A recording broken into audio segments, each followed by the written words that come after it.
A long time ago in ancient Japan, there were a series of emperors who were always fighting one against another, trying to conquer more territory, trying to expand their turf, until eventually one supreme emperor captured all of Japan.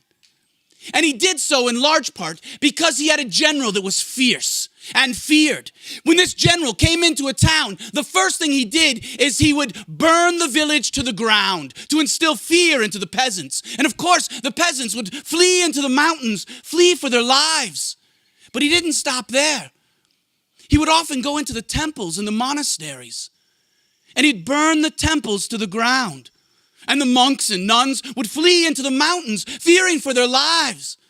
But in this one village, in this one temple, the old monk, the abbot, the head monk of the monastery, he simply sat in the garden, quietly sipping a cup of tea.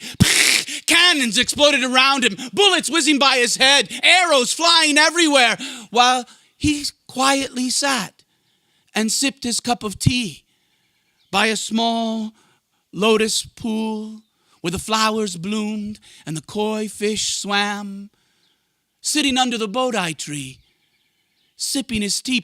Cannons continued to explode when one of the young soldiers, he saw the old man and he didn't believe his eyes. He ran off to tell the general. The general had to see this for himself. The general came storming into the temple.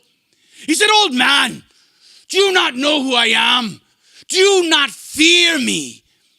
Now, the old man was not used to people speaking to him so harshly, and so he ignored the general. Truth is, nobody ignored the general. Why, even the emperor himself shivered with fear when the general marched into the palace. The general said, "Old man, do you not know who I am? Do you not fear me?" And he pulls his sword from his scabbard. He said, "Do you not know I could run you through without batting an eyelash?" The old man turned and said, "Do you not know? I could be run through without batting an eyelash." The general was stupefied. Nobody had ever stood up to him. He didn't know what to say. He staggered away.